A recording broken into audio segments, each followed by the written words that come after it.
बाबासो कारंडे.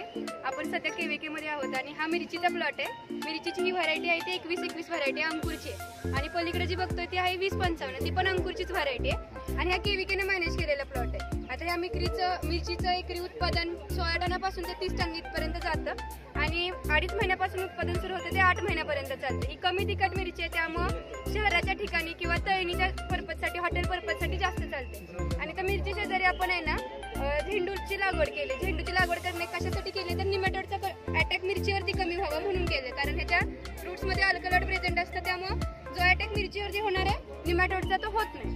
आणि इकडे जी व्हरायटी आहे ती 2055 आहे, ती पण अंकुरचीच व्हरायटी आहे आणि ही तिखट मिरची आहे. त्याचं उत्पादन 12 टनापासून पुढे आहे, मॅनेजमेंटवरती डिपेंड आहे. आणि हा प्लॉट आहे तर आर्टिफिशियल इंटेलिजन्सने मॅनेज केलेला आहे. म्हणजे आपण सेन्सर यूज करून ह्याच्या आधी सॉइलचं टेस्ट केले, त्याच्यामध्ये न्यूट्रिएंटची डिफिशियन्सी कोणत्या, त्याच्यानुसार आपण फर्टिलायझरचं आणि पेस्टिसाइडचं सुद्धा पुढे ऍप्लिकेशन केलेलं आहे.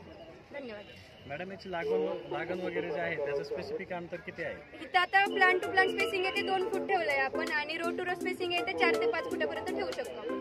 आणि एकरी प्लांटेशन किती बसते? नाही, ह्याचा काय नाही, कंपनीचा प्लॉट आहे त्यामुळे ह्याचा अंदाज आम्हाला नाही, कारण AI वरती आपण इथं जास्त फोकस केलेला आहे. AI टेक्नॉलॉजी तुमचं महत्त्वाचं. हा, इथं AI वरती फोकस करून आपण लागवड केलेली आहे बेसिकली. रेग्युलर ड्रिपसाठी काय? आता आर्टिफिशियल इंटेलिजन्स नवीन येईल लागले, म्हणजे केवीकेने सुरुवातीला भारतामध्ये इंट्रोड्यूस केले ते, कारण ड्रिप इरिगेशन जेव्हा आलं होतं तेव्हा पण केवीकेने ते भारतामधल्या सगळ्या शेतकऱ्यांना दाखवलं होतं आणि AI पण केवीके सुरुवातीला दाखवतं. आर्टिफिशियल इंटेलिजन्स मध्ये काय करतो आपण तर बेसिकली सेन्सर्स यूज करतो. म्हणजे फार्मरला सॉइल टेस्टिंग करण्यासाठी कुठे दुसरीकडे ठिकाणी जायची गरज नाही. आपण इथं आपल्या स्वतःच्या शेतामध्ये सॉइल टेस्टिंग करू शकतो. pH, EC असेल, NPK ची डिफिशियन्सी आहे का, कुठलं फर्टिलायझर कधी अप्लाय करायला पाहिजे, वेदरचा अंदाज घेऊन आपण पेस्टिसाइडचं ऍप्लिकेशन करू शकतो. रोबोटिक्स यूज करू शकतो, ड्रोन यूज करू शकतो स्प्रेइंग साठी.